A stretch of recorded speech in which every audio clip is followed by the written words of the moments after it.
There was a time that Kings Island was as known for its collection of flat rides as it is its roller coasters. One flat ride in particular was among my favorites. Hello, everyone. Alongside Ryan Sir, I'm Don Helbig, and this is Tower Topics.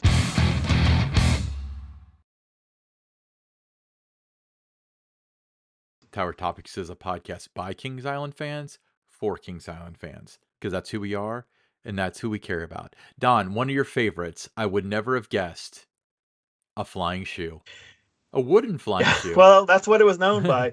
By a lot of guests, they considered it, hey, let's go ride the wooden shoes. But it was the Flying Dutchman was its correct name, and it was introduced at Kings Island in 1973, part of three new rides that year, the flat rides, which was Flying Dutchman, Kenton's Cove Keelboat Canal, and Bayern Curve. And it was located in Oktoberfest, so kind of in the area right now where Soul Spin Mhm. is where it was located, right next to the Tumblebug, was off to the right of it. And then if you were facing it to the left was where Bay and Curve went. Yeah. So they added a couple of rides that year. So before its opening, Kings Island explored various theme options for Flying Dutchman, including automobiles, kegs, and flying saucers. But they decided wooden shoes. Well, I think it fit the Oktoberfest area. I mean, I think it was just the perfect attraction for what was in that area at that time. Yeah, so this was a spinning flat ride featuring shoe-shaped vehicles suspended from a small tower. The tower would lift and rotate while the vehicle swung around it, providing a unique and thrilling experience. You know what I liked about this attraction, Ryan? It wasn't a roller coaster, obviously. Um, it wasn't. You had other flat rides that were maybe a little bit more intense than this. With the Tumblebug was fun. Um, you had Bayern Curve, which went around in circles at a pretty decent speed for that that amount of space that it was in. Uh, but what I liked about it was a ride that everyone in the family could do. Now, my dad, Mhm. my mom, they weren't big about riding roller coasters, but they would ride this with us, Yeah. with my brother and sister. So that's what I really liked about it. It was something that whether it was my family members or I came up to the park with friends, everybody could do it. And it was just kind of relaxing and it was fun. Then you went on to your next ride, but it was something that you made sure you did every visit. Yeah, absolutely. Now, um, so the Flying Dutchman was it was wooden style shoes in a vehicle you climb into. Tower would lift and rotate, swing around, and then when they would come down, the thing that I always thought was cool about it was they would land on the ground. You know, Yeah. it's not like they stayed suspended and you climbed out like you would with Woodstock's gliders or the Oh Zephyr. no. You just land on the ground. And in my experience with this ride, it was removed before my time, but it was relocated to Kentucky Kingdom. So I did get to ride it there. Did you think it was weird how it landed on the ground at the time when it opened, or was Well, yeah, especially when they said it's just going to tap the ground. They would advise you that when they were going around checking your restraint. When it ends, it's just going to tap the ground. It didn't tap the ground; it hit the ground. So you get a little bit of a bounce out of it. But the more you rode it, the more you kind of looked forward to that. It was kind of one of the unique things about it. yeah? So it didn't tap. It was more like a car accident. And I kid. I don't want people to be afraid to ride this at Kentucky Kingdom because it is a fun ride. You know, you may, No, I mean it's not hitting hard, but I mean it's noticeable. It's not like a little subtle thing. I mean it's noticeable when it right ends. You know when it's over. yeah. So it closed for operation after the 1990 season, and as I mentioned, it ended up at Kentucky Kingdom, where it's still thrilling riders today. So after it left, Adventure Express, which opened in 1991, repurposed part of Flying Dutchman's concrete pad. The roller coaster queue was designed to follow the exterior of the old ride's circular pad, preserving a piece of Flying Dutchman history. Now, Don, can you go into a little bit more detail as to where this pad was, or is it still there now with Adventure Express being renovated? No, no, you wouldn't. Now that you got Soul Spin there and you've kind of reconfigured where the entrance to Adventure Express is, no, but it was right in that area, right between where Soul Spin actually sits, and then the entrance now to Adventure Express. That's kind of where that area we're talking about here was. Yeah, I didn't think it was still there, but I knew the general area where it was. So for those who experience Flying Dutchman to Kings Island, its relocation brings a sense of nostalgia, highlighting its impact on the park's history and the memories that it created for visitors. So, did you have a favorite shoe?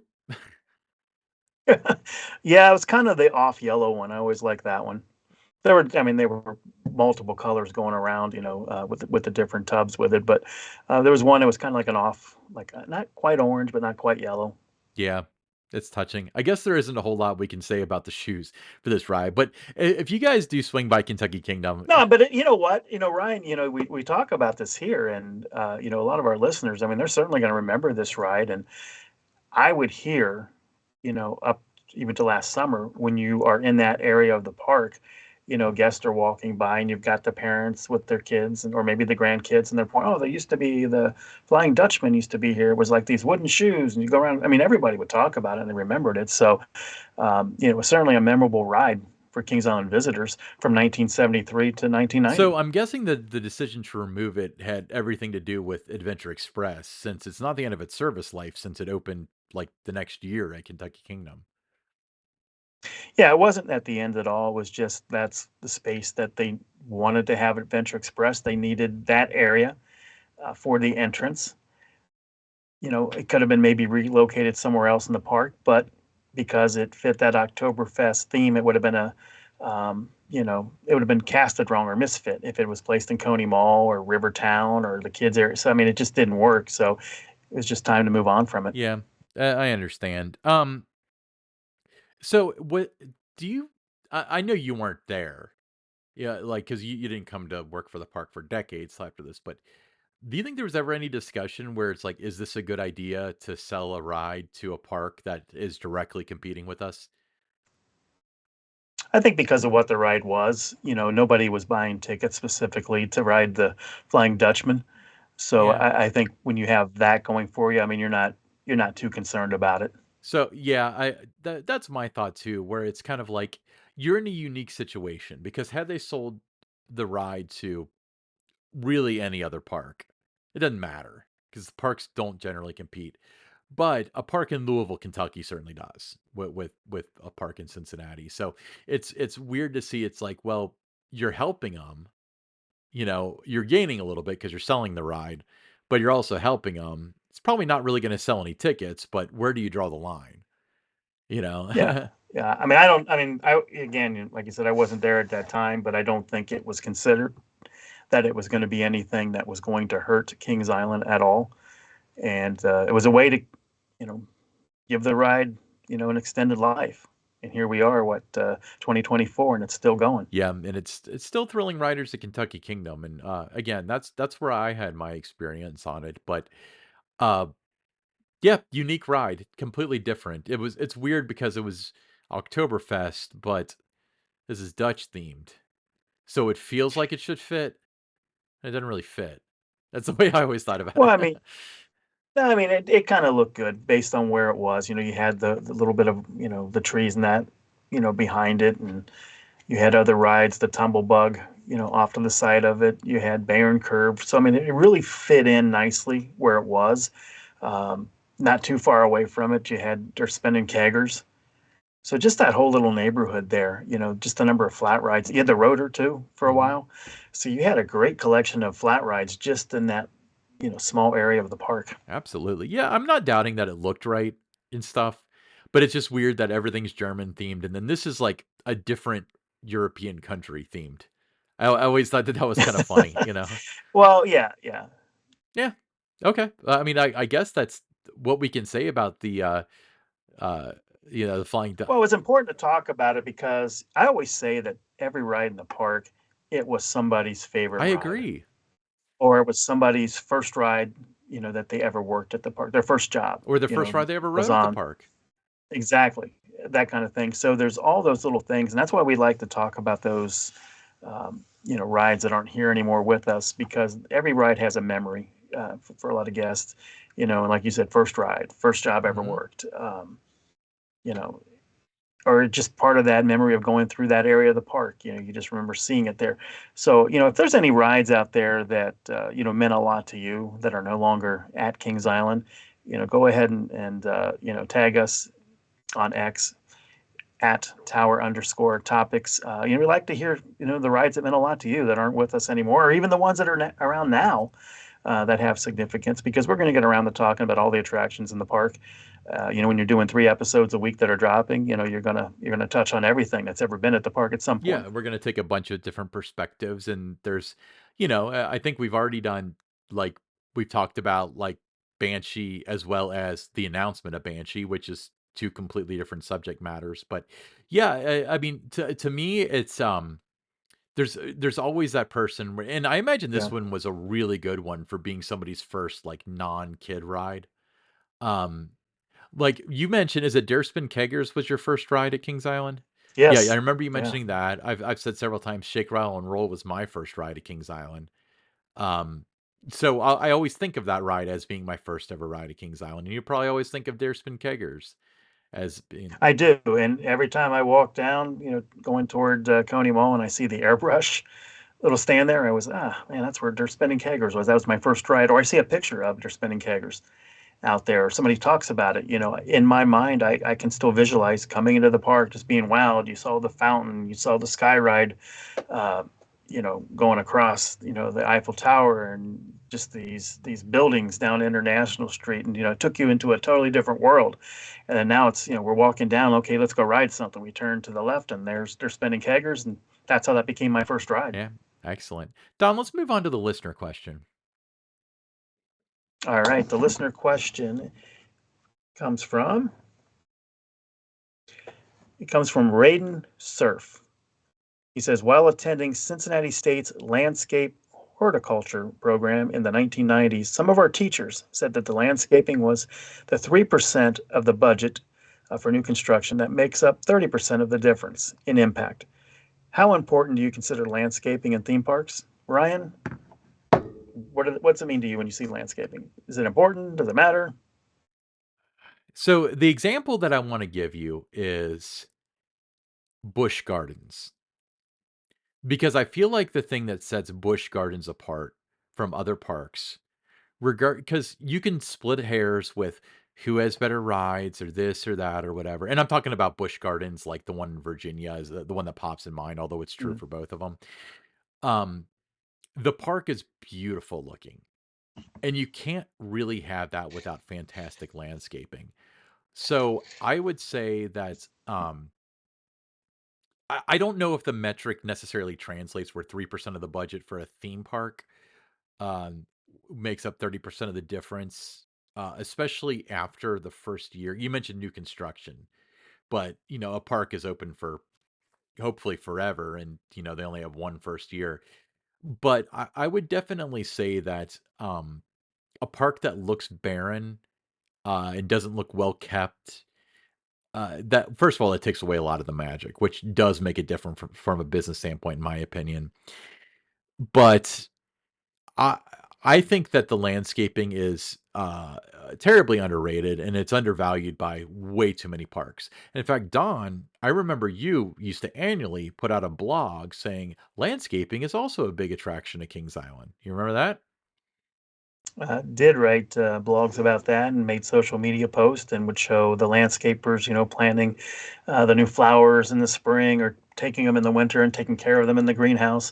Yeah, I've always believed that landscaping, I use the word, it's an attraction in the action at amusement or theme park. Coney Island, my first park to ever went to as a kid. Hmm.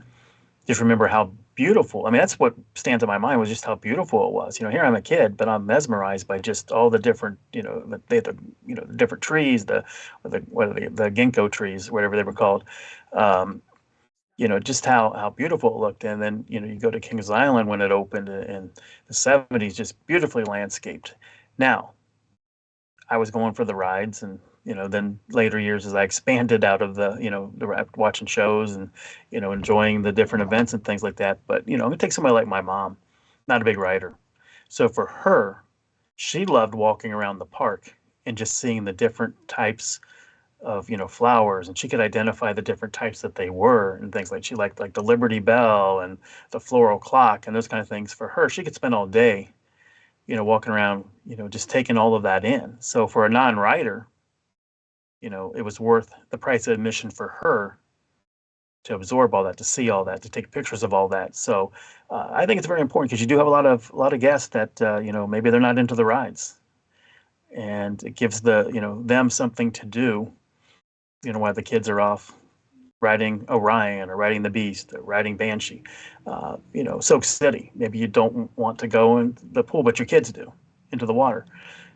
So you walk around and just beautifully landscaped, out in Soak City. So I think it's critical. I think it's very important with the landscaping in a park. I think it's when you're designing things and new themed areas and that that has to be as much of a part of it as anything else. Imagine Disney World without the topiaries. I Yes, mean, would it even be the same thing? I mean, it's such a big deal. Even, or not Holiday World, Dollywood. Dollywood has a whole festival around their topiaries of the coat of many colors one and stuff.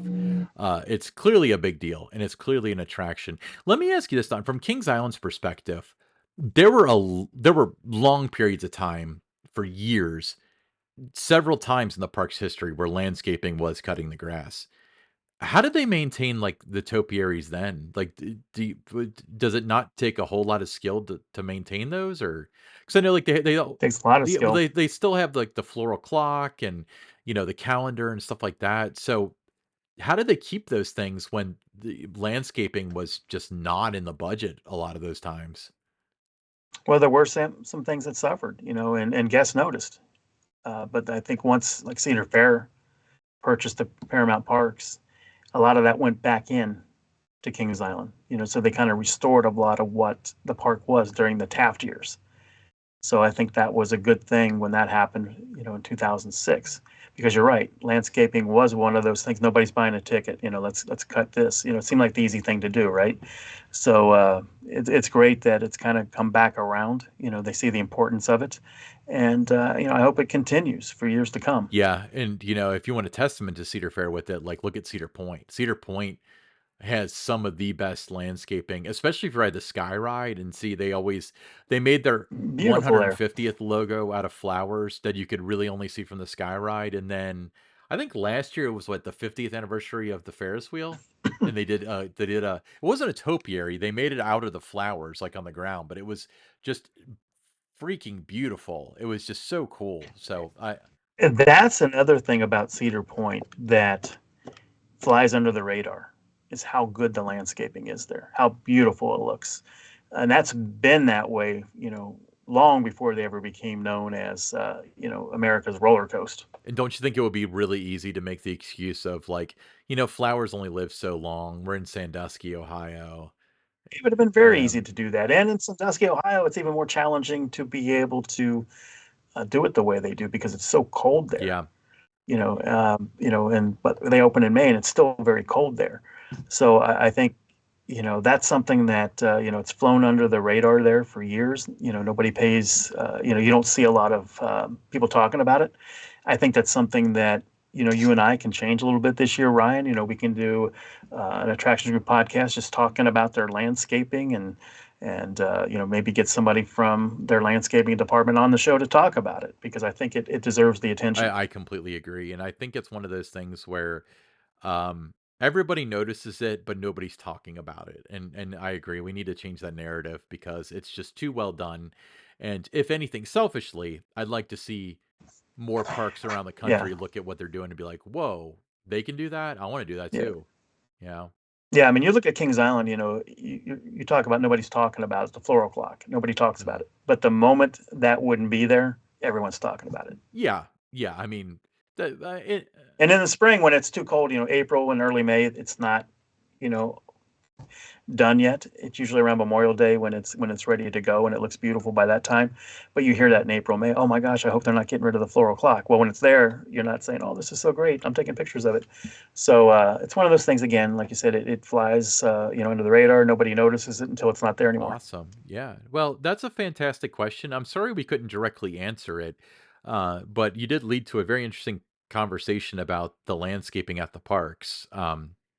And I hope that you, of all people, having attended this horticulture program at Cincinnati State, can appreciate it at parks like Cedar Point and Kings Island. So, excellent. Thanks for writing in, Raiden. We really appreciate it. All right. Hey, I'm Ryan Sir, along with Don Helbig, and this is Tower Topics.